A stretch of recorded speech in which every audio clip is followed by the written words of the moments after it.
Muito bem, então, olha, boa tarde. Eu vou falar sobre aquilo que eu acho que é uma maneira de analisar o ritmo, que eu penso que, no fundo, é muito simples. Os conceitos de base são dois. É aquilo que eu chamo de ritmo qualitativo e o ritmo quantitativo.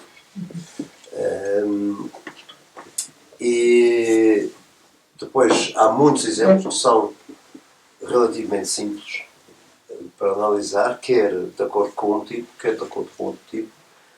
E há outros ritmos que são já mais complexos, porque o compositor coloca dentro do mesmo compasso muitas coisas um pouco mais excepcionais, ou são mais complexos porque são compositores que viveram, nomeadamente, durante a primeira metade do século XX, que é um período claramente de transição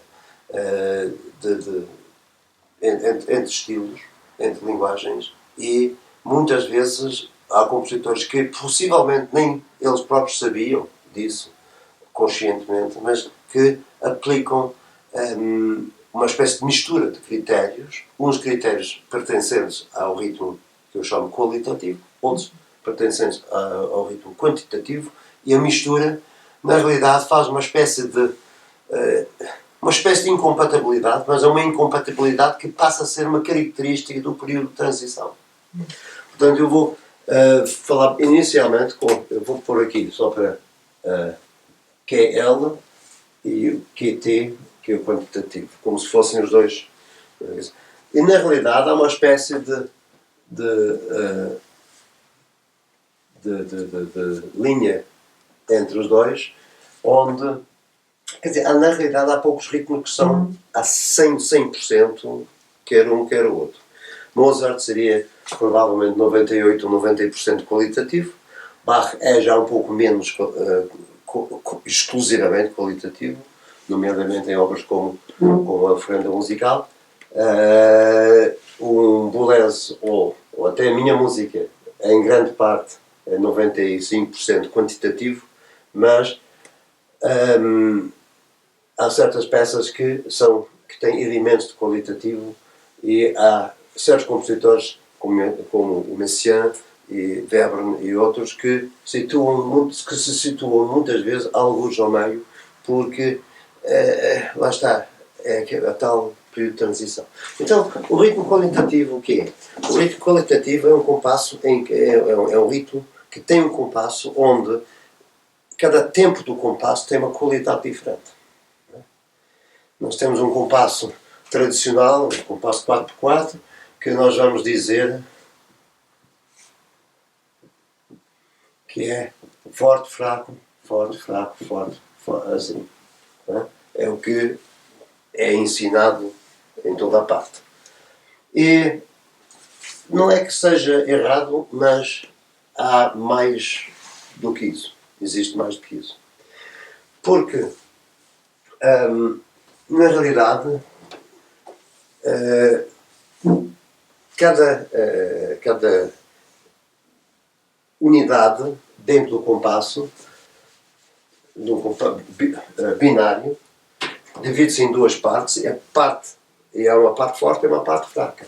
Ou seja, mesmo no compasso 4x4, nós temos, sim, as 4 semínimas, onde tenho este fraco, este é forte, este é fraco, este é forte, mas também podemos subdividir o compasso em duas mínimas, ou em 8 colcheias, ou em 16 semicolcheias, e eu queria falar. O que acontece é que, alternadamente, os tempos têm tendência a ser forte e fraco. E o forte, o que nós dizemos que é forte, às vezes as pessoas ouvem-se falar tempo acentuado, ou tempo apoiado, são várias palavras que se usam. Mas a palavra que eu acho melhor é forte. Tal como um senhor com um bom corpo, etc., é forte no sentido que é capaz de levantar um grande peso. não é forte no sentido de que automaticamente bate em cada tempo. Não é? Portanto, não é acentuado. O primeiro tempo não deve ser acentuado. Nada pior do que tocar uma música a 4x4 acentuando o primeiro e o terceiro tempos. Fiquei passado 3 ou 4 compassos, já não aguentamos. Não é? É demasiado quadrado. É forte no sentido de capaz de resolver. Capaz. É um forte também no sentido de autossuficiente. Eu diria que é autossuficiente e resolução. Vou aqui escrever resolução. Autossuficiente quer dizer que é um som que consegue, enfim, ficar direito nas suas duas pernas sem necessidade de se encostar noutra coisa. Não é? O fraco, por outro lado, não é autossuficiente. O tempo fraco precisa de um tempo forte, ou antes ou depois, para poder percebermos o que é um tempo fraco. Não é? Ou seja, isto quer dizer, se o tempo fraco pode direcionar e encostar-se ao tempo forte seguinte, então neste caso é anacruza, ou pode ser uma espécie de ressalto do tempo forte. Se o tempo forte for mais pesado, vumpa, é? Dá um vumpa, é o que eu chamo de ricochete. Portanto, o tempo fraco vai funcionar ou como anacruza ao próximo tempo forte, que resolve a tensão, gera uma tensão e resolve aqui no tempo forte, ou então, depois do tempo forte, é autossuficiente, mas é tão claramente autossuficiente que pode ter um ricochete posterior. Isto vamos escrever basicamente assim. O anacruza é sempre a função mais normal na música clássica. Não é? Portanto, forte, fraco, forte. Este fraco gera uma tensão que se resolve aqui. Forte, fraco, forte, fraco, forte. Este fraco gera uma tensão que se resolve aqui. Este resolve aqui. Esta subdivisão do tempo se resolve aqui. Este se resolve aqui. Este se resolve aqui. E este se resolve aqui. E aqui também. Este é forte, fraco, forte, fraco, forte. Este, a nível muito pequenino, gera uma tensão. É claro, a nível de semiconcheiros, a tensão que se gera é tão relativamente pequena que dificilmente se percebe exatamente como tal. Mas não deixa de ser o mesmo género de contexto. Mas, lá está, de vez em quando pode funcionar como um ricochete. Ricochete é menos comum do que a anacruza, mas também pode ser. E podemos fazer 1, 2, 1, 2 e 1, 2. Eu escrevo o ricochete por baixo e a anacruza por cima. A anacruza com seta porque a anacruza tem o efeito de direcionar a música. Não é? O ricochete com uma linha e uma espécie de ligador por baixo porque é o ressalto não é? Portanto, estes são os dois sinais que eu utilizo para analisar um ritmo. E o ritmo, eu vou analisar um ritmo muito simples, por exemplo, o ritmo do primeiro tema do concerto para clarinete Mozart.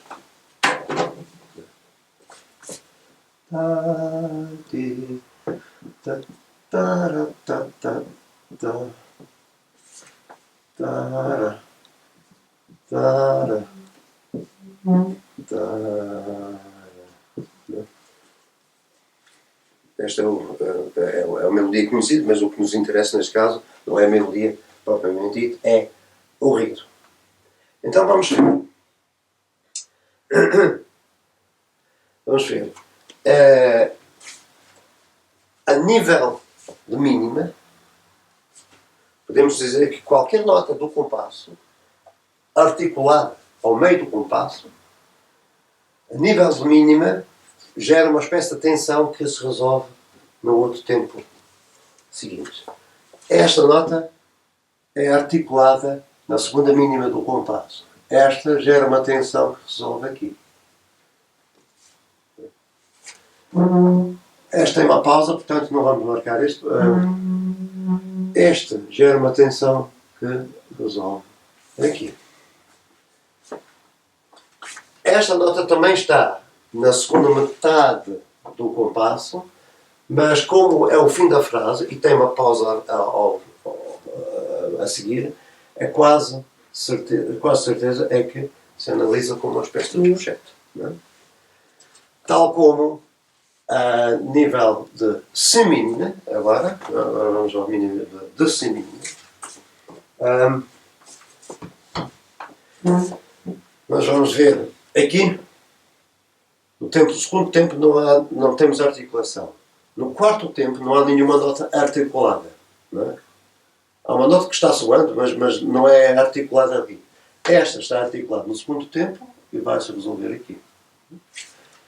Esta está articulada no segundo tempo, mas dado o contexto, é mais lógico analisarmos isto assim, com pausa, e outra vez aqui, do que como anacrosacol. Nós temos esta opção entre anacrosia e ricochete exige uma certa, enfim, ou pode haver uma certa opinião em certos casos. É quase uma análise de como interpretar esse ritmo, né? Acaba que são decisões interpretativas, né? Acaba por ser. Não é? Eu estou a dizer, eu estou analisando o ritmo e o intérprete pode olhar para esta análise e daí utilizar a análise do ritmo como apoio à interpretação, tal como uma análise harmónica ou uma análise melódica pode ser um apoio ao intérprete. Assim. Eu ia perguntar se não posso olhar para esse grupo como um ricochete desse. Agora eu não lembro a harmonia, se tem alguma mudança, não também. Lembro. Mas ao invés desse ser anacrônico, se esse poderia ser um ricochete. Também poderia ser isto. Quer dizer, lá está. Há uma certa variedade de opinião. Não é? Então isso pode acontecer. Pode acontecer. E isto faz com que a interpretação de um tende um pouco mais para lá, vai para cá, ou a interpretação do outro tende um pouco mais para lá. Há certas coisas que não são de facto possíveis, mas esta dualidade entre anacrúsia e ricochete, e às vezes funcionam com as duas coisas em conjunto. Porque eu imagino que a análise harmônica ia fazer prevalecer um ou outro. Se essa harmonia... Esta harmonia é igual. O segundo, e depois o primeiro na segunda emissão e o dominante. Bom, vamos só continuar um bocadinho primeiro para completar este desenho. Aqui não há nada na segunda, nem na quarta, nem na segunda concheia do primeiro tempo, nem na segunda concheia do segundo tempo, nem na segunda concheia do primeiro tempo, mas há na segunda concheia do quarto tempo que se resolve. Este resolve-se aqui, este resolve-se também aqui. Este não há nada aqui, é uma pausa, aqui também é uma pausa, aqui também. Portanto temos podemos ainda dizer, com esta pausa, que a nível de mínimas, estou-me esquecido disto, também é isso. Assim temos tim parara tim pam pam tara tara tara. Quer dizer, é um pouco óbvio. Sim, o exemplo é muito simples, mas há outros exemplos que são menos simples, onde de facto a análise do ritmo ajuda bastante para percebermos melhor como interpretar. Ajuda a um instrumentista de sopro ou um cantor para ver onde é que seria o sítio melhor para respirar. Eu não sei se tem a mesma experiência, mas a experiência que eu tenho é que flautistas, muitas vezes, sobretudo flautistas, por alguma razão, não sei, têm uma tendência de querer respirar em cima da barra de compasso. Acho que isso é uma herança do barroco. Os manuais barrocos, eles ensinam. Mas a questão aqui é que a barra de compasso vem imediatamente antes do tempo forte. E qualquer anacruza que gera uma tensão antes do tempo forte tem que passar por cima da barra de compasso. Agora, não faz sentido nenhum, musicalmente, gerar uma anacruza, respirar, para resolver depois da respiração. Não é? Portanto, aí diria que, por norma, na música tonal, e sobretudo na música clássica, a música barroca lá está, quer dizer, um pouquinho diferente. Mas, de modo geral, a barra de compasso é o sítio menos indicado para respirar. Sim. Não é? Porque qualquer momento que corta qualquer uma destas linhas que eu desenhei, vai ser um sítio menos indicado para respirar. E você pode dizer, mas aqui não corta, quer dizer, posso respirar depois da primeira nota. Para quem precisa respirar depois da primeira nota. Não é? Aqui seria evidente que está a minha pausa, não corto, não há aqui nenhuma linha que passa por cima. E aqui também. Qualquer outro sítio corta uma ou outra das linhas das frases que aqui estão. Não é? Este é um exemplo, como digo, é um exemplo super simples. Então, esse é um caso qualitativo. É um caso tipicamente qualitativo e simples. Não é? Mas isso seria 100% qualitativo? Este é 100%. Este é para todos dizer, sim. 99. É o 99. 99. No qualitativo. A única coisa que nós podemos ainda dizer, e isto parece-me que é uma coisa excepcionalmente interessante e importante para a interpretação da música clássica, é que tal como as subdivisões a 4, o compasso a 4, as subdivisões se alteram forte, fraco, forte, fraco, forte, subdivisão por 2, forte, fraco, forte, muitas vezes, e sobretudo na música clássica, não tanto na música barroca, mas na música clássica, e sobretudo nos alegros, os próprios compassos alteram forte e fraco. E na realidade, vamos ver, isto é isto, isto é isto. São 4 compassos. Na realidade, vendo a melodia e em conjunto com a harmonia, seria mais lógico dizer que este é um compasso fraco, que se resolve aqui. Este é um compasso fraco que se resolve aqui. Ou seja, não é antes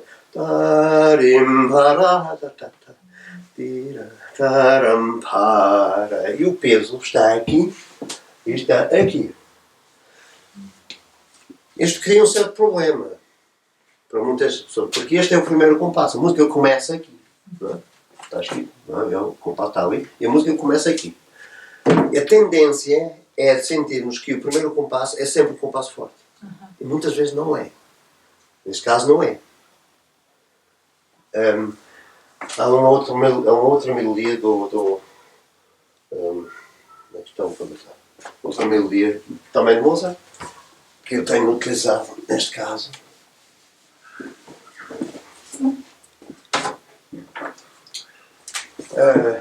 É do concerto de trompa.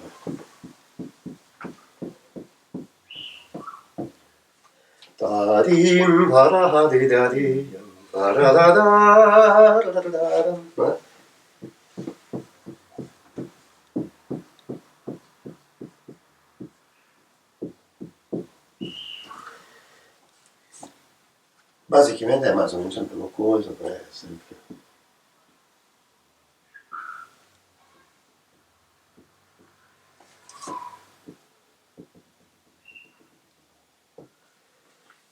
Tá fraco, forte. Não é o primeiro compasso, que é um compasso forte. O compasso forte, dos compassos alternados, este é um compasso forte. Este é um compasso fraco, ainda precedido por uma coisa. Portanto, e também, é assim, não é? Agora, vamos ver um exemplo um pouco menos quadrado. Não é, não é quadrado, mas é um pouco menos simples. Não é? Vamos ao barroco e o ritmo da missa em si menor de Bach.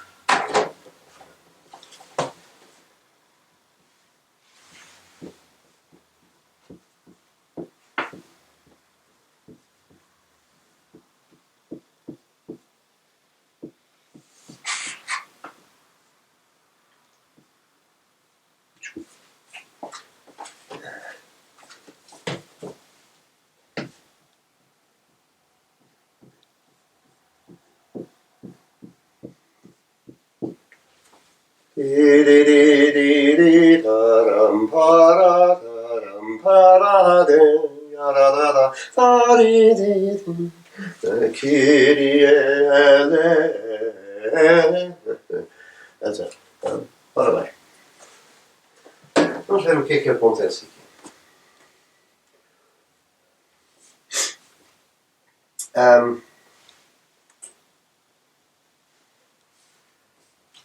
Então, o mais simples seria começar pelo valor mais menor de todos. Né? Assim, estes são funções muito pequenas e quase não se notam como tal. Né? A colcheia, quando completamos esta colcheia aqui e esta aqui, aqui com todas estas setas, estamos a refletir o claro direcionamento desta pequena frase de 3 semicolcheias. Não é? Temos aqui um intervalo de sétima diminuta. Não é? Naturalmente, um cantor, se respirar aqui, não está cortando nenhuma destas linhas, pelo menos por enquanto. Não é? A nível de semínima fica assim. A segunda semínima resolve aqui, a quarta semínima resolve aqui, a segunda semínima resolve assim, a quarta semínima... aqui não temos nenhuma nota articulada na quarta semínima, porque esta nota não é articulada aqui, esta nota é a prolongação da nota anterior. Não? A nível de colcheia, mais ou menos assim. Tam, taram, tarim, taram, param, tarim, pararim. Agora, aqui há uma colcheia fraca que deveria resolver-se aqui. Mas aqui não há nenhuma nota articulada, portanto não resolve. Não resolve. O que está acontecendo aqui é que esta nota, a nível de colcheia, gera uma tensão que não se resolve no sítio onde esperávamos. Não é? Esta é a definição de uma síncope. A síncope é uma nota que gera uma tensão que depois não se resolve logo a seguir onde seria de esperar. Não é? Mas fica pendurado e eventualmente resolve mais tarde quando acaba qualquer tensão gerada aqui, não se resolve aqui, fica tudo pendurado e provavelmente resolve-se com ainda maior peso aqui por causa de todas estas notas. Não é?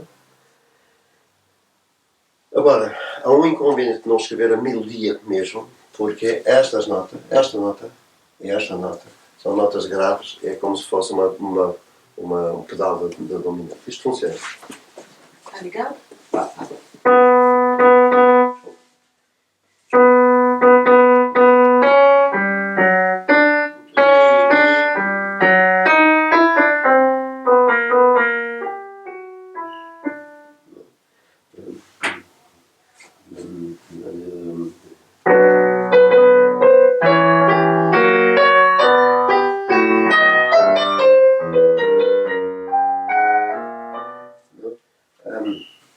E o facto de ser dam, daram, daram, param, é quase como se fosse uma espécie de entre parênteses. Dam, dari, dari, dari, dari, di. O que quer dizer que, na realidade, em vez de esta linha, seria mais conveniente escrevermos isto. Em vez desta linha. Tam, tarim, taram, pari. Tarampa, tararapa, tarararimpa. Ok. E aí já fica evidente os lugares para respirar. Né? Agora fica mais evidente os lugares para respirar, exatamente. Aqui não é preciso, depois a primeira nota. Aqui não iria cortar nenhuma linha, não é?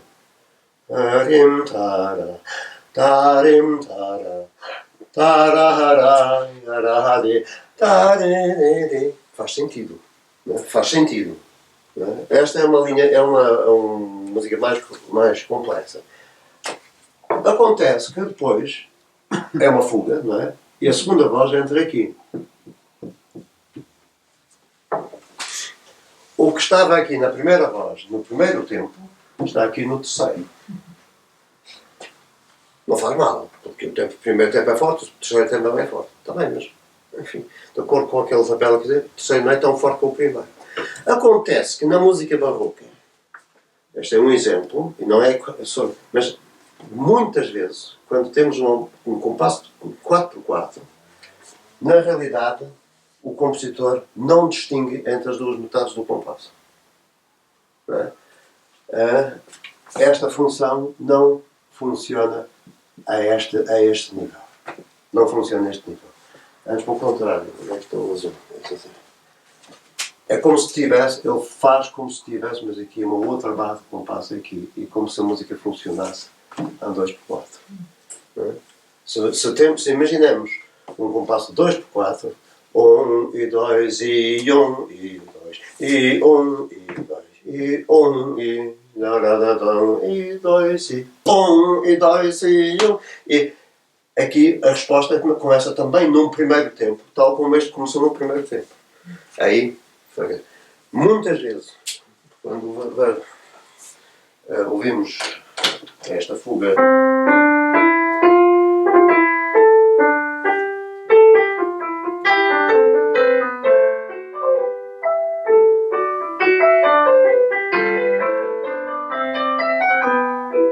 esta fuga é exatamente a mesma. É um 4x4, mas é um 4x4 que funciona como 2x4. As peças barrocas que estão em 4x4 ou no C, que funcionam realmente como 4x4, não são tanto 4x4, é 2x2. São compassos. Esta fuga que é 1, 2, 1, 2, 1, 2, 1, 2, 1, 2.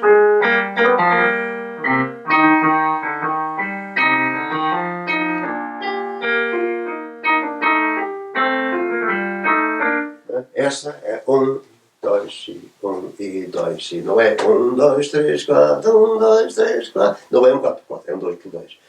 Mesmo que haja uma edição ou outra que escreva um C, né? Um C, na realidade podemos subentender um C cortado para dar um 2x2. Né? Portanto, esta é uma particularidade do barroco, de fazer um compasso subdividido. Aí não só as duas metades do compasso não funcionam como forte e fraco, muito menos ainda os compassos seguidos funcionam como forte e fraco, como acontece muitas vezes em Mozart. Isso, quanto mais reduzido, mais curto o compasso, mais isto acontece. Né? Assim, a Quinta Sinfonia de Beethoven.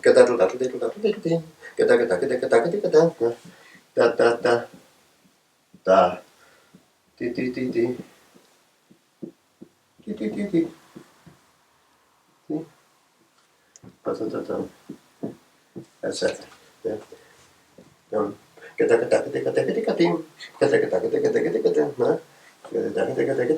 o tempo forte de todos é este.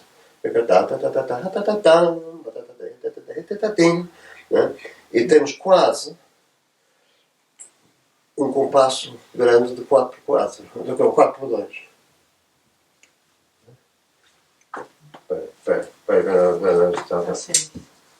Está mais um. 1, 4, 2. Um, dois, nós, o compasso é tão curto, não só conseguimos agrupar o compasso sim, o compasso não, o forte e fraco, como é o caso em Mozart, mas conseguimos agrupar os compassos em grupo de 4. Né? O que não está escrito na partitura. E por isso é aquele momento, conhece bem, com certeza, ao meio do desenvolvimento, em que ele de repente coloca um agrupamento de 5 compassos e não de 4.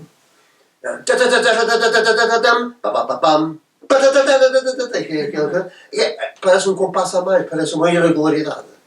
No papel não é uma irregularidade, mas nós, automaticamente, o nosso ouvido vai à procura de agrupamentos de 4 em 4, 4 em 4, 4 em 4 e 4 em 4. E quando de repente há um 5, parece errado. Mas ali é claramente uma decisão editorial, ou uma coisa assim, prática para o regente bater. Para não ter preocupação de regência. Essa partitura para mim é um exemplo assim, clássico que a maioria de Beethoven. E a própria instrumentação depois conduz. Pela harmonia, pelo melodia, sobretudo pela harmonia, nós conseguimos detectar que uns compassos são fortes, outros compassos são fortes. Sim, mas eu imagino que ele já pensou assim, mas ele escreveu pensando no músico que sentaria atrás da estante e provavelmente não sabia quem regeria, quem dirigiria a obra. Então, eu não tenho tanta certeza disso, mas talvez, pode ser. Mas há um caso muito interessante. Desta mesma quinta sinfonia, o segundo tema.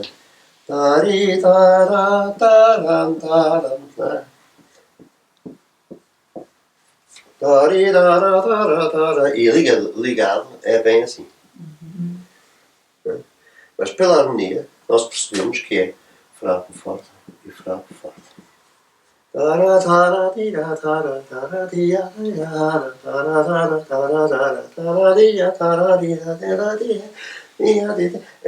E não é não é forte, fraco, mas é fraco, forte. O forte é que está aqui ao meio deste fraseado. É estranho.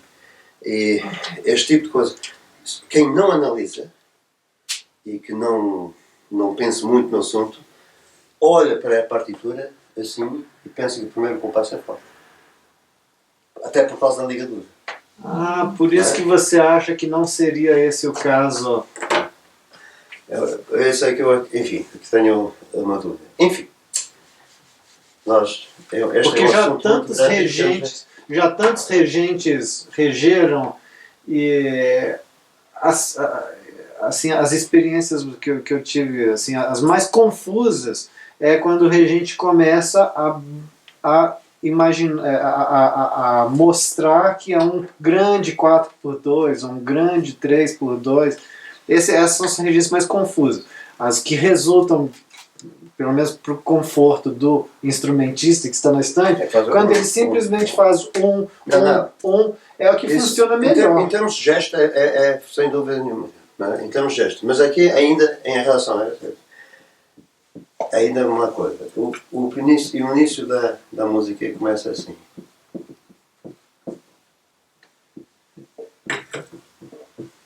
E depois é que começa a música.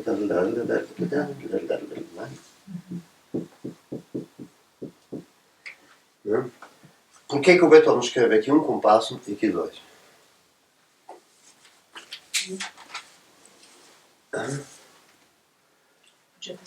E há pessoas a dizer, é porque ele quer que a segunda nota se prolongue um pouco mais que a primeira. Acho que não tem nada, não tem rigorosamente nada a ver. Tem a ver com a alternância de forte e fraco. Não é? Como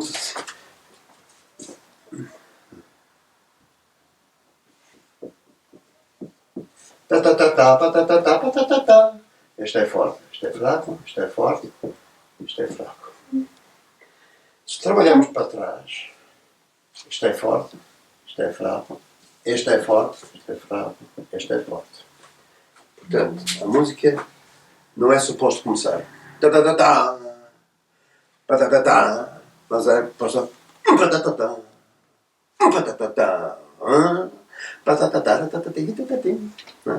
Este é um compasso forte. Então não é uma anacruz. Não é ricochete. é monocruz, mas é monocruz para uma mínima fraca e não uma mínima forte.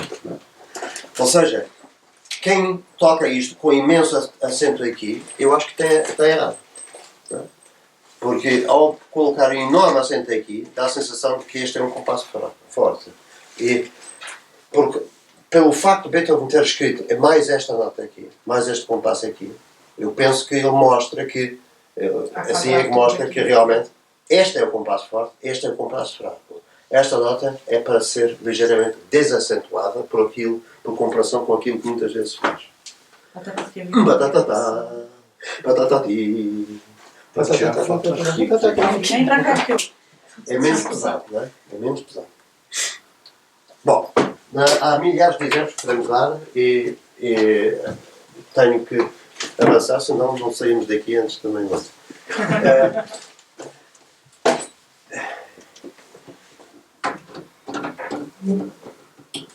Mas valeria publicar esses exemplos igual o Schenker fez nos gráficos, não? Mas esta observação já foi feita por alguém, não sei se é Furtwängler ou alguém, que já fez exatamente esta observação que eu quero fazer. Tá? Não é original. Eu concordo, mas eu cheguei lá sozinho antes de saber que o outro já tinha lá chegado. Mas é um exemplo só, os demais... Mas depois agora vou-lhes dar ainda mais um exemplo.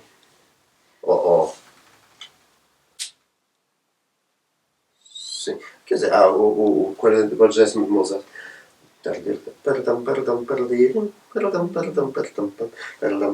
É forte. É forte. Forte.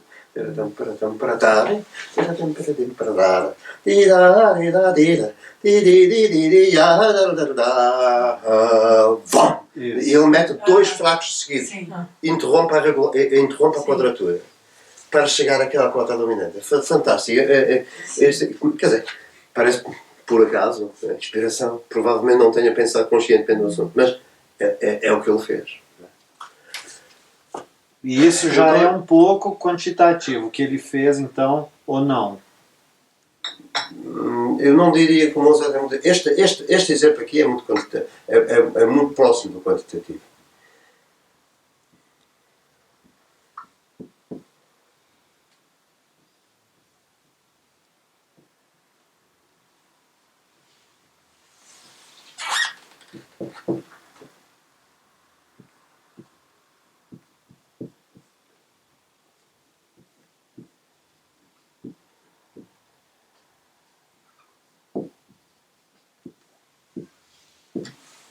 Este é o início do Parsifal de Wagner. É só violas e alguns instrumentos em sol. 1, 2...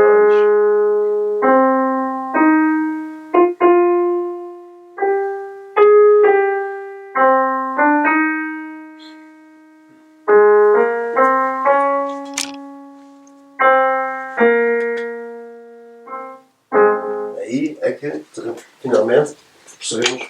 Agora, no meio disso tudo, para quem não esteja a olhar para o maestro ao mesmo tempo a dar o tempo, não percebem que compasso é que isto é. Porque são tantas exceções. Né? Este, a nível de semínima, é o segundo tempo, gera uma tensão que normalmente se resolvia aqui. Não se resolve. Fica pendurado. Esta colcheia, a segunda colcheia do terceiro tempo, gera uma tensão que normalmente se iria resolver-se aqui. Mas não se resolve, fica pendurado. Aqui gera uma tensão, fica pendurado. Este resolve-se, mas é apenas uma semicolcheia. Este é o segundo tempo.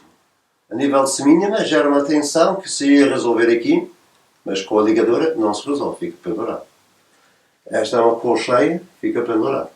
Esta é uma colcheia que, este sim, resolve-se logo onde nós esperávamos. Este segundo tempo resolve-se aqui onde nos esperávamos. Esta semicolcheia também. Este sim, Este sim, este sim. Este não e este não. Agora vamos também ver, apesar de ser um andamento lento, uma peça lenta, vamos ver a nível de mínima. Aqui não há nada que se articule na segunda mínima, não há nada que se articule na primeira mínima, não há nada que se articule na segunda mínima. Primeira, agora esta sim, esta era uma tensão que se ia resolver aqui, mas está ligado, fica pendurado. Esta já era uma tensão que se ia resolver aqui, fica pendurado. Estão a ver? O número de síncopas que aqui há e o número de verdadeiro, onde há uma espécie de anacruse sugerida que depois não se resolve onde esperávamos. Onde esperávamos, entre aspas, porque como este é o início da peça e não tem harmonia por baixo, é só a melodia mesmo, não é? Nós até nem estamos em condições para esperar nada, porque ainda não ficou definido um contexto. Nós estamos com vontade de tentar perceber como é que o compasso é. E aqui não consigo perceber. Aqui também não.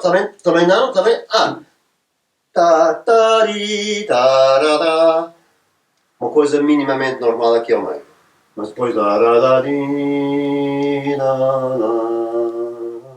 quer dizer, fica excepcional aqui. Isto é, muito confuso aqui. Mais ou menos claro aqui e novamente muito confuso. Portanto, a análise qualitativa desta melodia dá-nos este momento. Ao início da ópera Parsifal, temos aquilo que, por enquanto, ainda não encontrei na música qualitativa nenhum exemplo mais excepcional do que este. Tal como nós temos tendência a dizer que o início da questão Isolda é o momento mais é o momento de maior dúvida harmónica.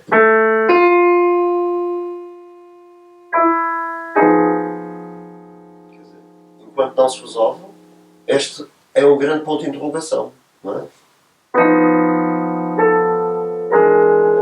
É isso que se resolve mais ou menos. Este, o Necklus Ultra, o momento mais alto da dúvida harmónica é o início da gestão. O momento mais alto da dúvida rítmica é o início de Parsifal. É curioso que o Wagner tornou-se especialista em ser o mais duvidoso, mais especialista em confusão. mais confuso. Enfim. E isso da linguagem tonal. Isto tudo numa linguagem tonal. Agora, uma linguagem tonal está ligada, eu uso com o ritmo qualitativo. Agora vamos fazer uma investigação rápida do ritmo quantitativo. E porque assim, com a definição do quantitativo, o qualitativo fica melhor definido. O quantitativo é um ritmo, basicamente, de durações. Há uma sequência de durações. Uma nota, pá, uma nota deste tamanho, uma nota pá, uma nota mais curta, pá, uma nota mais longa. Podemos dizer uma nota média, uma nota mais curta e uma nota mais longa. Assim, em termos de contorno do tamanho dos três tamanhos de notas, temos médio, curto e longo. Mas, para um músico, sobretudo se for um naipe, todos a tentar tocar a mesma coisa, nós temos que definir exatamente qual é o tamanho dele, senão um faz mais e o outro faz menos. Não é? Portanto, imaginemos que colocamos aqui uma...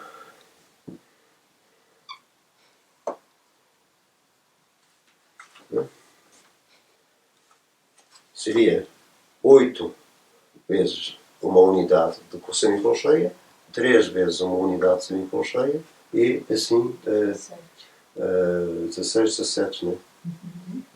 17 unidades de semicolcheia. Assim já tenho, não só mantenho a morfologia, o contorno de médio, curto e longo, como tenho também a especificidade da coisa. Não é? Para definir uma duração, há duas coisas que são fundamentais. É o início e o fim. Se não soubermos quando é que começa, não vamos saber qual é a duração. Senão, igualmente, se não sabemos quando é que termina, não sabemos qual é a duração. Isto é diferente do qualitativo. Em todos os ritmos qualitativos que eu tenho analisado, vocês vão perceber que eu preocupava principalmente com o momento em que a nota é articulada. O fim da nota é menos importante. Se eu fizer isto, o fim de uma peça de Mozart, por exemplo, né? E depois faço outra vez, vocês vão dizer, mas eu estou com duas vezes a mesma coisa. Não toquei. Segunda vez, prolonguei mais a última nota do que a primeira. Mas o sentido da música não alterou. Não é? É quase entramos numa área de interpretação da coisa. Eu interpreto um pouco mais destacado, encurto a nota um pouco, eu interpreto menos destacado, prolongo a nota até mesmo ao fim. Agora, quando se trata de durações, o fim é tão importante como o início. No quantitativo, o início e o fim são igualmente importantes. No qualitativo, o início é importante, o fim, quer dizer, claro que tem importância, mas não é estruturalmente importante. Não é?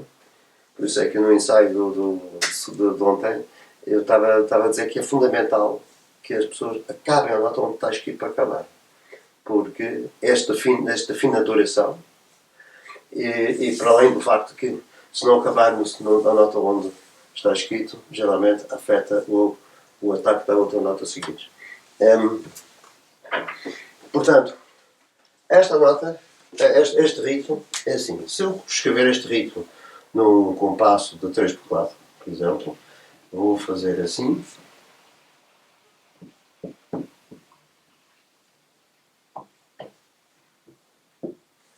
E já tenho 8 e 3 semicolcheias. E uma mais 12 dá 13, mais 4 dá 17. Eu realizei este ritmo neste compasso da seguinte forma. Mas posso até mesmo manter o mesmo compasso e fazer isto.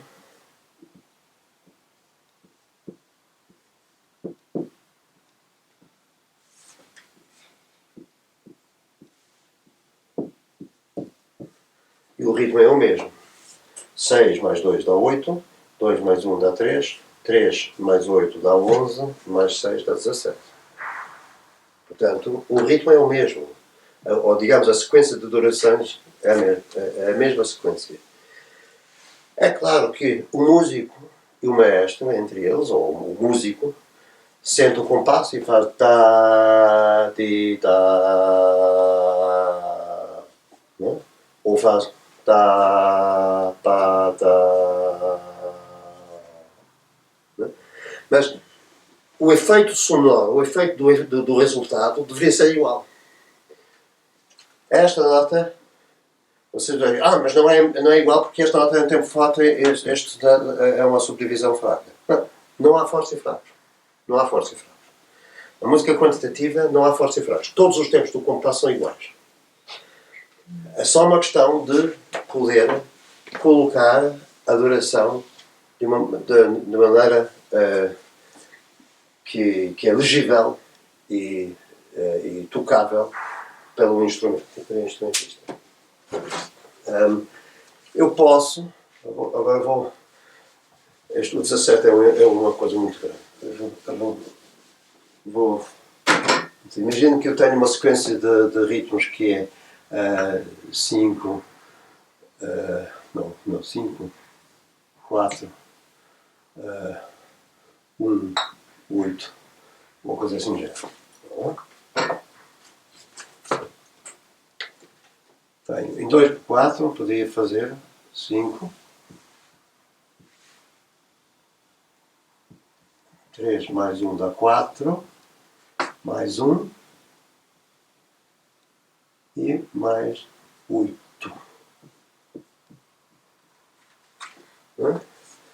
5 mais 4 mais 1 mais 8. Isto é o que eu estou fazendo ao contrário da música qualitativa, onde tinha um compasso que se subdividia em 4 ou podemos em 3. Agora tenho um valor pequeno que se multiplica. Neste caso, a unidade é a semicolcheia. Mas a unidade poderia ser, por exemplo, uma tercina. Imagina que é uma tercina. 2 por 4. Uma semínima tem 3 tercinas. Portanto, vou precisar de mais 2 tercinas para poder completar os 5. Depois, 3 mais 2 dá 5. 1 mais 3 dá 4. 1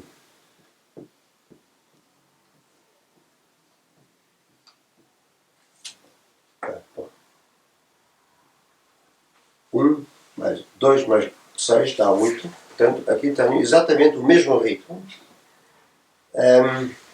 Agora, com uma unidade de tercina em vez de uma unidade de semicolcheia.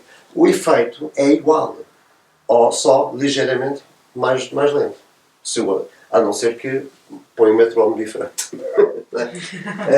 Põe um metrónomo diferente até pode fazer com que os dois são exatamente iguais. E assim podemos estruturar a nossa coisa. A música existe primeiro e o compasso depois. Os números que eu escrevi lá, 5, 4, 1 e 8 em cima, são as durações de 4 notas seguidas e estas durações existem primeiro. Isso depois são colocados num compasso assim. Poderia colocar exatamente o mesmo ritmo num compasso de 3 por 8, que seria 5 mais 4 mais 1 mais 8.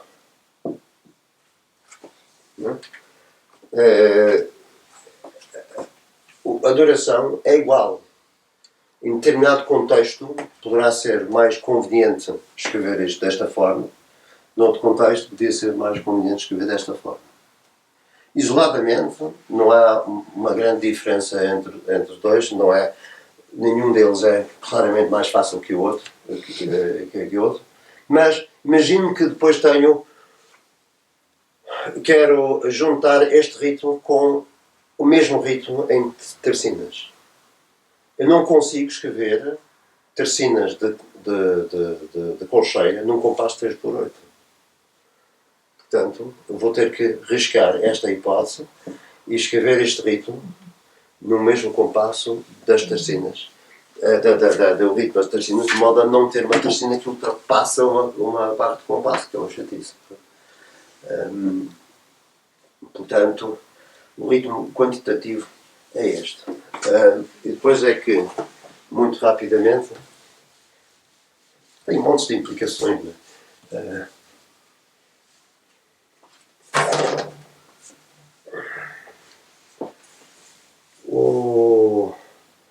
Eu vou escrever aqui um ritmo.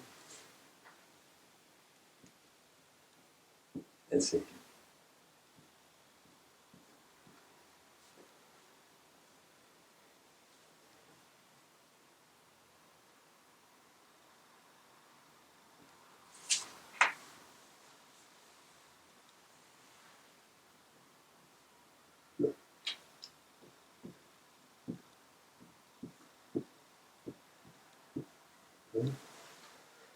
Tam, pam, pam, ti, ta, ta, ta, tam, tam, tam. Okay? Agora escrevo 2 ritmos aqui embaixo. O primeiro é este.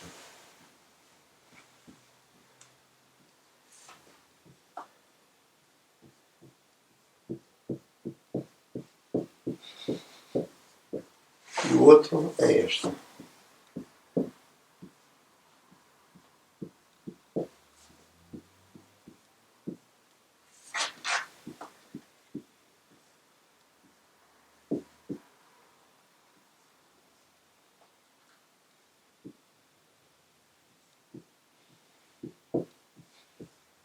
Agora, a pergunta é: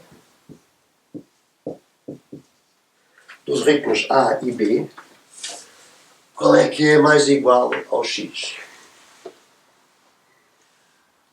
se o A for todo em pizzicato das cordas, é igual. Tá. Qualitativamente é o A. E Exato, quantitativamente o B. Exato, é isso. Era isso que me acertou. Tá? Claro.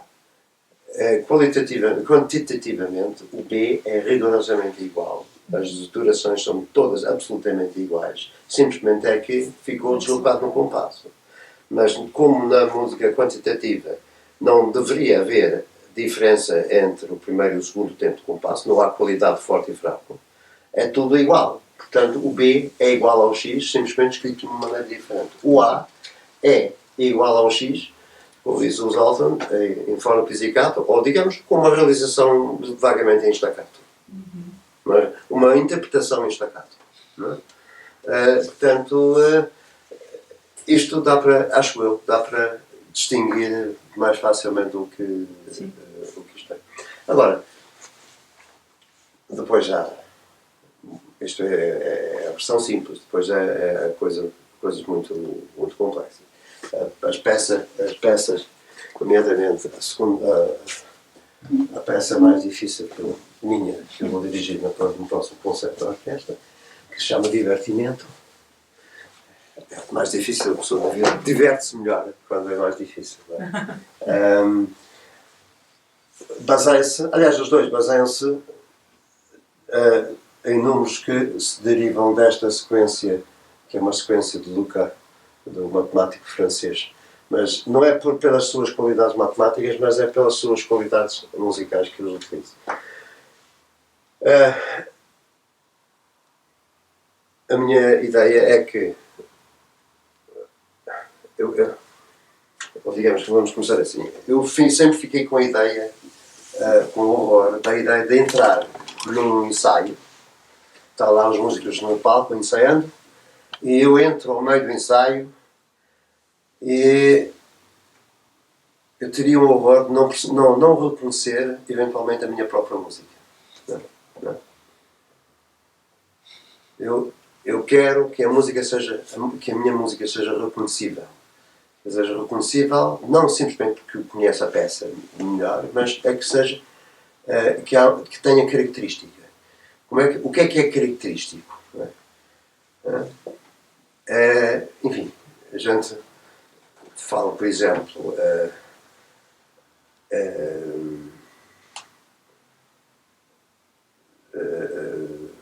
enfim, Brasília,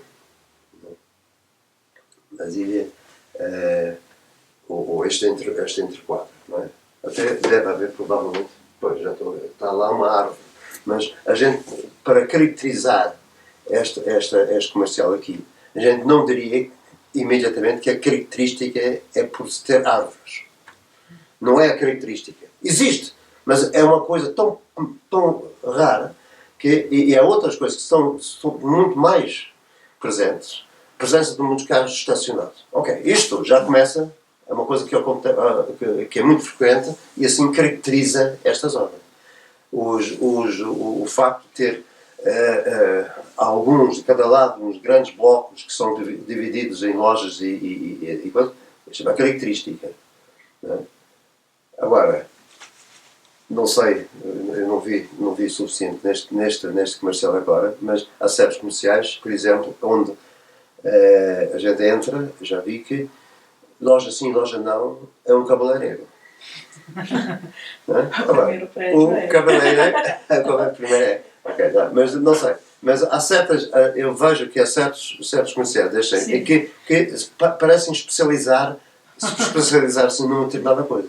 Eu acho que há outro que tem a ver com coisas elétricas e computadores e lâmpadas, não sei o que. Depois a gente passa a outro.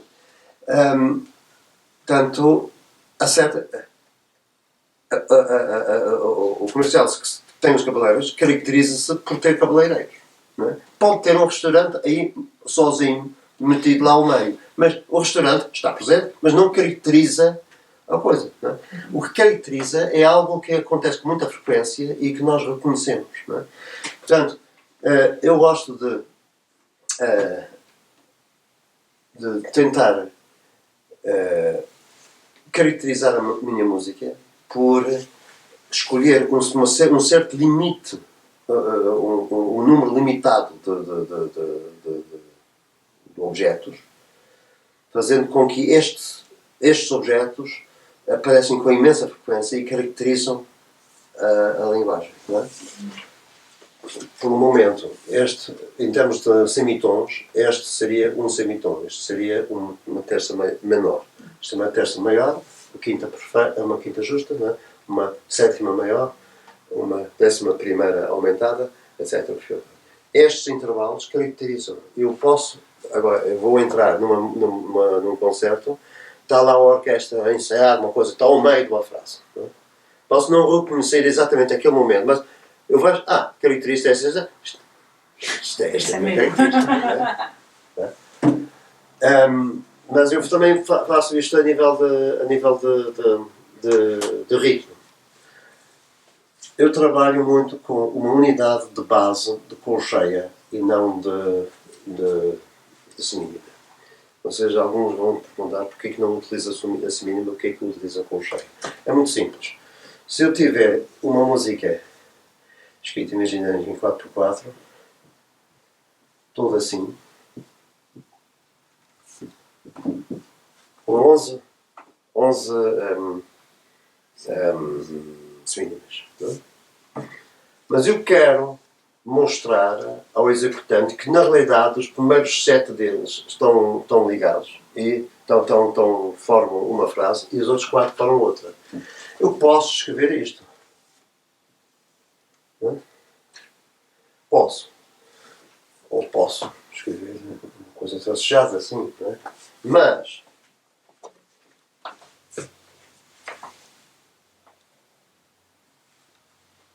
se eu escrever isto assim, posso pôr a linha até através da barra de compasso, se for preciso, mas pelo menos eu posso agrupar estes 3 e este pertence ao outro. Estes 3 pertencem àquele lado, estes 3 pertencem ao outro lado.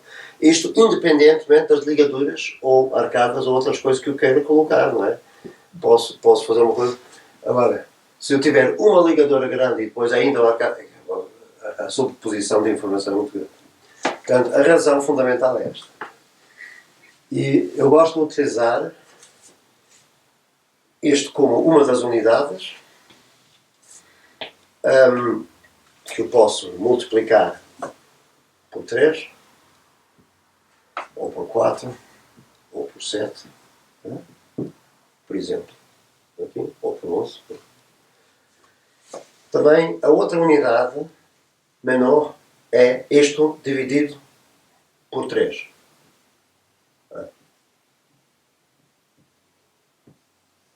Esta é a unidade. Portanto, uma unidade é isto, 3 unidades é isto, 4 unidades é isto, 7 unidades é isto. Não é? Ou posso fazer uma unidade que é isto dividido por 4.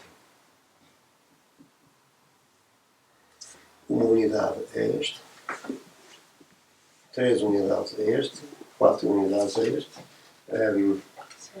e 7 unidades é isto, exatamente.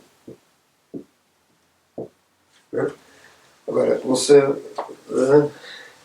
até posso depois tirar a parte do violino daquela coisa e vai ver que praticamente todas as notas que lá estão são destes valores.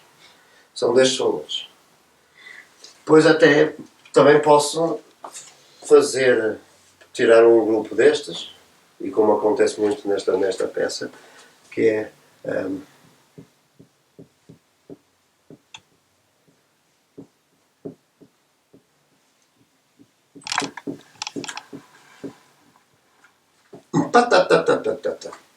por exemplo, um desenho descendente, mas o que é que acontece? A minha unidade é a unidade de base dividido por 3, né? E depois isto é multiplicado 7 vezes. Né? Eu tenho 7 unidades disso. 1, 2, 3, 4, 5, 6, 7. Qual é a unidade? A unidade é a minha unidade base de colcheia dividido por 3. Portanto, está tudo relacionado. Está tudo relacionado. E isto, lá está, coisas desta natureza, com 8 notas descendentes, eu acho que não existe. Teria aqui para a partitura que pode haver algum caso excepcional. E, portanto, agrupamentos de 7 notas, agrupamento de 4 notas, estas coisas caracterizam a peça.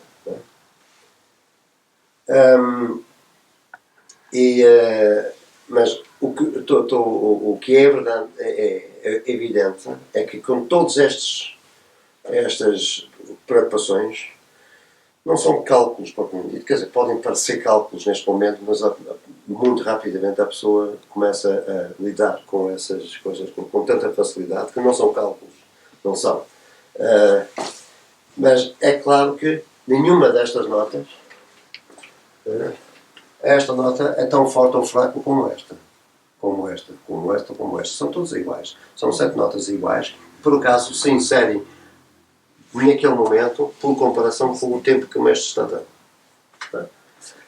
É ritmo quantitativo. Depois ainda há outros ritmos quantitativos que eu utilizo, pessoalmente utilizo uma unidade que pode ser subdividido por 3 ou subdividido por 4 e às vezes subdividido por 4 e multiplicado por 3. Às vezes utilizo esta nota como unidade também.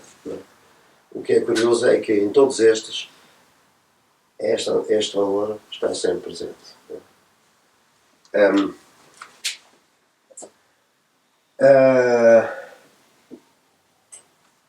Sim. Mas portanto, para conseguir estes outros valores aqui, subdivido o valor base. E depois multiplico estes valores base para dar estes ritmos. O Luigi Nono faz uma coisa algo semelhante também. O Luigi Nono tem, em várias peças ele tem, vou simplificar, ele tem a música está escrita em 2x4, não é? Mas uma linha utiliza uma unidade de semicolcheia, outra usa uma unidade de tercina. E agora ele tem uma sequência de números, não é? Vamos dizer que é assim.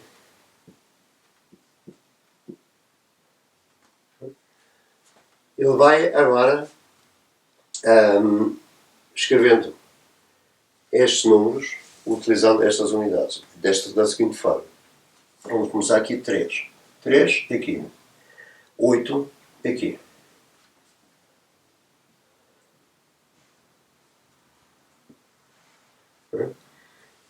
5. Agora, este destas duas notas, este acaba em último lugar. Portanto, eu acrescento o 5 aqui. Das duas notas que aqui estão, esta voz ainda termina primeiro. Portanto, vou colocar aqui o 4. Agora vou colocar aqui o 7. Vou colocar aí 1. E o 9 também. Aqui. 1, 2, 3, 4, 5, 6, 7, 8, 9. Tá bem? Agora, o próximo número. A próxima número seria aplicada a esta voz, porque das duas que aqui estão, esta termina primeiro. Esta termina primeiro, esta termina no 8, vamos ver? 3, 8, 5, 4, 7, 1, 9. E esta é a técnica consideravelmente mais complexa que ele utiliza para as óperas como Il Canto Sospeso de 155, 6. Ou para a peça Incontri também, que utiliza a mesma técnica. Isto é claramente quantitativo. E Não sei, eu quando começo a entusiasmar, continuo, esqueço-me completamente a hora. Mas eu posso-vos dar, para terminar, um exemplo de uma música que é uma música que é uma mistura entre as duas coisas.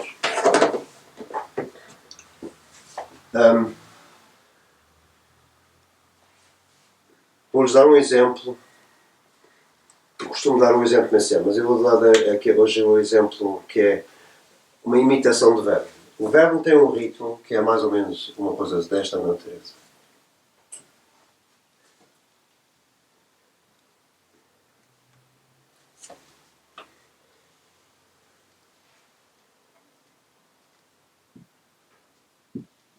Imaginemos. Uma coisa simples, não é? E agora, o que ele vai fazer aqui é realizar uma técnica qualitativa. Tal como fizemos há pouco, quando escrevi os dois ritmos para perguntar qual é que é mais igual ao primeiro, o ritmo A era mais igual ao X porque era como se fosse uma realização em staccato. Portanto, a realização em staccato é uma transformação qualitativa. É ligada ao qualitativo. Portanto, a partir daqui, ele escreve, imaginemos,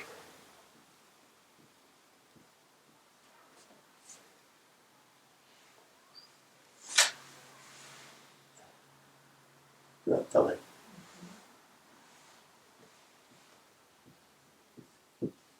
Certo?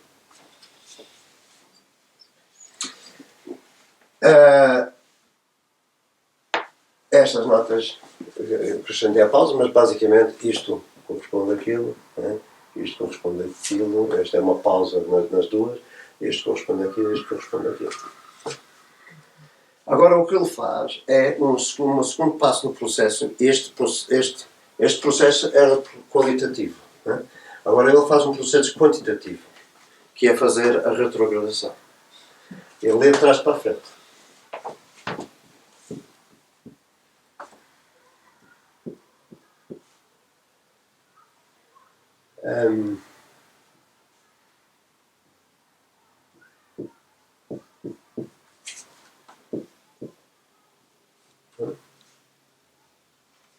Agora ele aplica outra vez o processo qualitativo de realizar as coisas em staccato.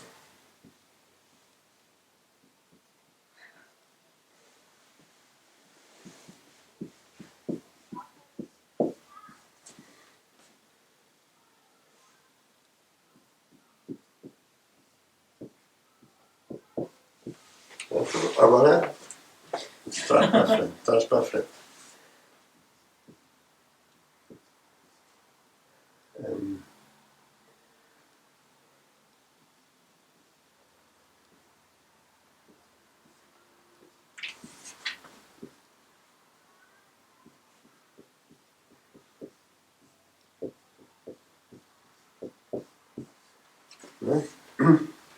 Agora realiza outra vez as coisas em staccato. Não é? Isto pode ficar, este fica agora assim.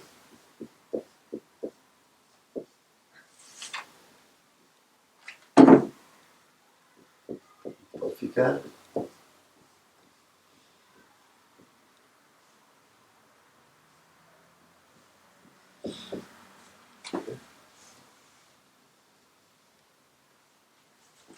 Ok?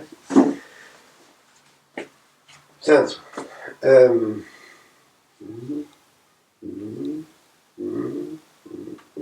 pois, este ritmo ficou para cá, agora este é de trás para a frente. Esta é a versão de trás para a frente, isto voltou de frente para trás. Esta é uma versão disso. Esta é uma versão daquilo e, consequentemente, também é uma versão disto. Qual é a semelhança que existe entre isto e isto? Muito pouca. Muito pouca semelhança. Sim. Porque assim, este género técnico é utilizado para o cânon que ele escreve no terceiro andamento do Opus 28, para o quarteto de cordas. É género, para analisar à primeira vista é muito difícil, porque a pessoa não vê o que aconteceu. Vê que há alguma semelhança, mas não percebe como é que tem que ser visto desta forma para poder perceber como é que aquilo funciona. Porque semelhança tem, mas exato.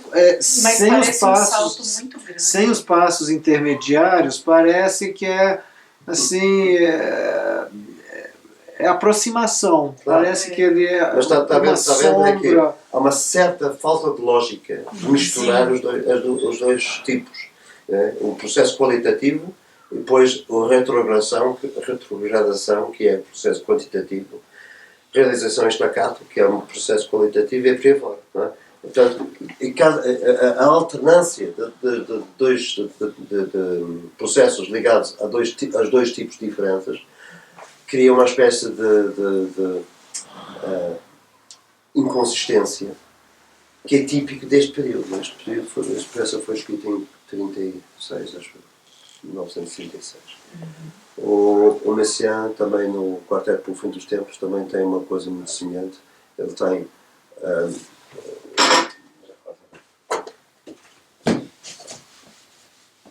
isto é mesmo só para terminar.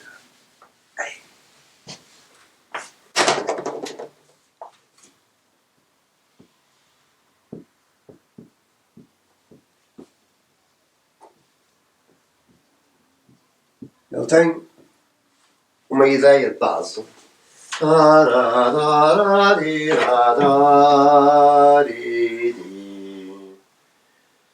A gente olhando para isso, claramente tem 3x4 e até tem qualidades perfeitamente qualitativas.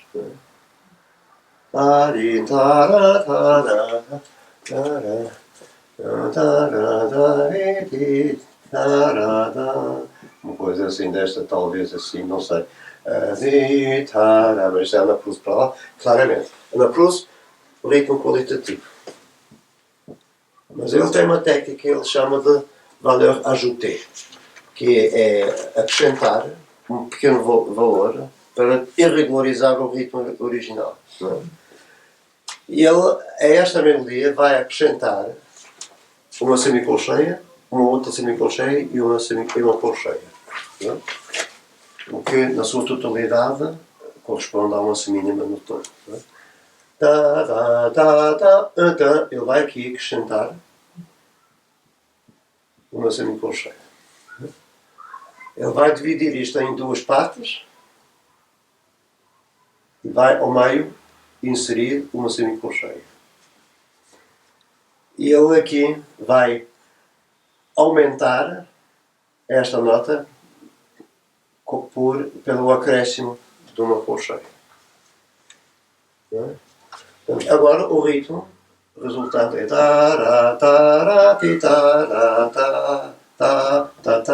desculpa.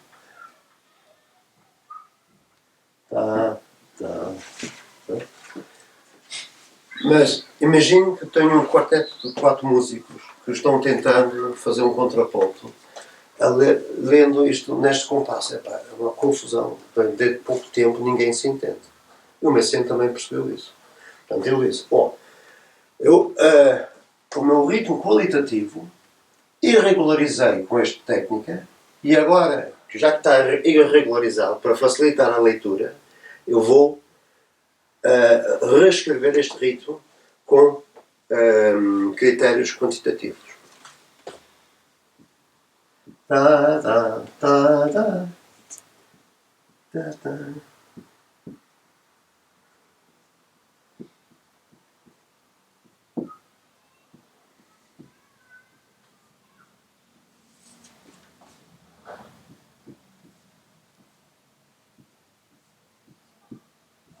Bom, é difícil na mesma, é igualmente.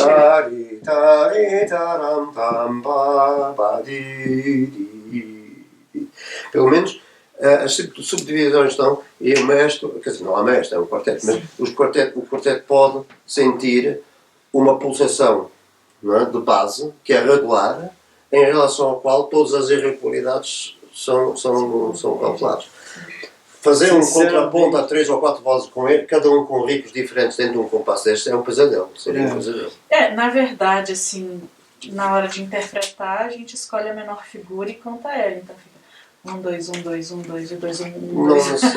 Assim, para quebrar aquele primeiro momento. Se todos estivessem a tocar a mesma coisa, é menos grave. Agora, quando cada um toca um ritmo diferente, sim, um compasso de 13 por 16 é um. 1, 2, 3, 4, 5, 6, 7, 8, 9, 10, 11, 10, 12, 13. 13 por 16. Em contrapontos diferentes, em ritmos diferentes em cada instrumento, é um pesadelo. A pessoa passa, no terceiro compasso já ninguém se entende. Não, é verdade. É? Portanto, aqui, este é um ritmo qualitativo, é um processo de irregularização. Este é o ritmo qualitativo irregular resultante, mas agora a transcrição é feita quantitativamente para dar este resultado. Outra vez, 1944, período de transição. Quer dizer, esta música seria, digamos, provavelmente 50% ou 55% qualitativo e 45% quantitativo. No seu resultado. Não é? Mas é alguns ao meio. Sim. O Weber soa mais quantitativo, mas o processo para lá chegar é um processo que mistura as duas coisas. Portanto, também fica lá alguns. É mais quantitativo, 60% quantitativo, 40%. A minha música seria provavelmente 90 e poucos, 95% de quantitativo. Há certos momentos. O Zoltan sentiu isto ontem, mas é que quando há aqueles compassos muito irregulares antes de uma nota longa, 3 por 32, quando há 3 notas curtas antes de uma nota longa, há sempre alguma sensação de anacruz. E a anacruz é qualitativo. Por isso é que eu digo, a minha música é quase toda quantitativa, com exceção de certos momentos que são onde a gente sente uma certa anacrose. Tirando isso, não. O Boulez é mais ou menos a mesma coisa. O Berio já é um pouco menos quantitativo. O Luigi IX de 1950, dos anos 50, é 99,9% quantitativo. Não é? E por aí fora, não é? Eu acho que todo o ritmo, todos os ritmos, até incluindo Palestina, que não analisamos, e ainda antes disso, podem ser fundamentalmente analisados entre o qualitativo e o quantitativo. Não é? Bartók também pode, Stravinsky também pode, Stravinsky neoclássico também pode. Tudo, quer dizer, é claro que há muitas. Como a base é muito simples, qualitativa é uma coisa muito simples, quantitativa é uma coisa muito simples, o conceito é muito simples em si, mas há montes de pormenores que podem rapidamente tornar a situação muito mais complexa. Você diria que o qualitativo para o quantitativo foi quase que uma transição, assim, ao longo dos séculos, partindo ali do clássico? Não tanto. Porque a gente nota... Eu acho que tem muito a ver com a questão da harmonia. Sim. A harmonia tonal, a harmonia... sim. Quer dizer, por isso também, quer dizer, a minha música também tem algum elemento qualitativo, porque também trabalho um pouco nisso. Porque quando eu passo de um para o outro, se eu faço desta corda, tem um acorde de Dó maior e um acorde de Mi menor. Entre estas notas, são 3 notas diferentes em cada acorde, mas 2 delas são iguais. Portanto, muda apenas uma. Não é? Um tem o Dó, outro tem o Si, mas o Mi e o Sol têm os dois. Portanto, é como se mudasse daqui até aqui. Agora, se eu fizer isto, tenho o acorde de Dó e o acorde de Ré. Entre o acorde de Dó, Dó, Mi, Sol e Ré, Fá, Lá, não há nenhuma nota comum. Estou mudando de terreno. passo daqui até aqui. É claramente uma mudança. Não é? E as cadências perfeito e plagado, todos estes têm uma nota comum e duas diferentes. Têm menos notas comuns, mais notas diferentes. Há uma sensação de mudança de terreno, uma sensação de que passamos desta zona para aquela zona. Ao passar de uma para a outra, sentimos o direcionamento. Não é? O direcionamento, muito ligado, a Ana Cruz vai daqui para cá. Ana Cruz é tempo forte. Ana Cruz tempo forte. Quando muda a harmonia, a tendência é sentir o tempo forte. Portanto, em qualquer música, por mais atonal que seja, quando sentimos que este conjunto de notas passou para um outro conjunto que é claramente diferente, há mudança de terreno, a tendência é de criar direcionamento. O direcionamento é muito ligado ao qualitativo, à sensação da Ana Cruz. Por isso é que eu digo, a minha música, sobretudo nos últimos 15 anos ou 20 anos, trabalha mais conscientemente em terrenos harmónicos. Não é? Quer dizer, mudança daqui para lá, ou gradativa, não é? Uma mudança que vai assim, ou uma mudança que vai daqui, claramente, para ela. Não é? E quando há mudança, claro, de terreno, há sugestão de direcionamento e de Ana Cruz, e daí qualitativo. E quando não há mudança de terreno, a tendência é de... Enfim, há certas músicas de Messiaen que parecem pairar sempre mais ou menos na mesma zona. Há várias músicas contemporâneas, segundo metade do século XX, que parecem pairar assim por você. Não é? Mas Messiaen, particularmente, ele buscava isso por causa da simetria. Então me parece intencional. Né? O quê? O pairar? Isso é um resultado da simetria, não é? Que estaciona. A simetria também ajuda a estacionar, é uma técnica. É uma técnica. Mas eu acho que a ideia de estar a música estática tem mais a ver com a influência do Oriente, por exemplo. Já temos em Debussy, todos dizem que foi um momento fulcral da vida de Debussy, ouvia pela primeira vez a Orquestra Gamelin na grande exposição de 1888, não sei, 84. E a música de Debussy é provavelmente a primeira música que paira mais do que as outras. Messiaen também paira muito. Há muitas músicas, inicialmente, sobretudo francesas, mas não só. A música alemã tinha tendência a andar para a frente e mantém o qualitativo por mais tempo. O ritmo quantitativo, os inícios do ritmo quantitativo começam em Debussy, em Stravinsky, em Messiaen, nos russos e nos franceses, e enquanto os alemães tinham tendência de manter o ritmo qualitativo. O Alban Schoenberg, apesar da atonalidade da sua linguagem harmónica, tem características rítmicas um pouco mais ligadas ao passado. Será que nesse aspecto os músicos assim, Idade Média, talvez sejam mais próximos do nosso contemporâneo? Em certo sentido, sim, porque a Idade Média tinha, se a gente vai ouvindo os órgãos do Perrotin e de Leon, aquilo é uma música que parece completamente estática, que movimenta-se, mas movimento é uma coisa mais mas a construção também tem uma forte tendência matemática, quantitativa. A isorritmia, por exemplo, é claramente uma técnica claramente quantitativa. Isorritmia, os motetes isorrítmicos do Machaut, de Fay do século XIV e XV. Então, a técnica, sim, isso é claramente.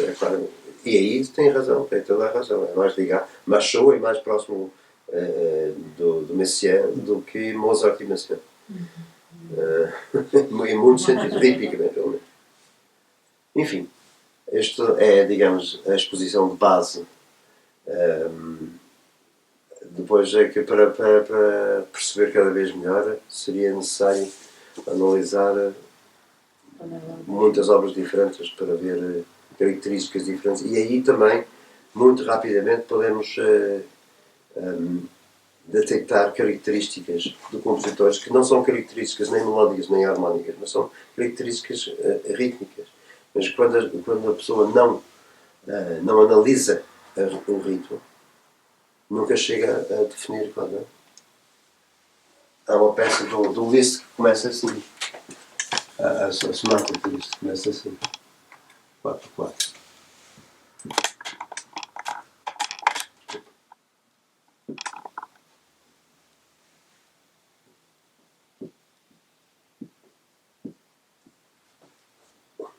Bom. Bom.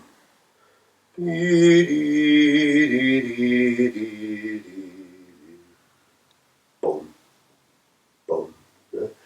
Quer dizer, o que nós ouvimos aqui, nós ouvimos bom. Bom. Quem não vê a partitura, provavelmente, imagina que este deve ser um primeiro tempo. Mas não é. Mas se for um tempo fraco, gera uma tensão, mas não se resolve. Uma espécie de síncope. Aqui também outra vez. Com isto começamos a sentir, sim, este provavelmente é um primeiro tempo. E depois não se resolve onde seria natural que a frase se resolvesse. Não sei se vocês aqui na orquestra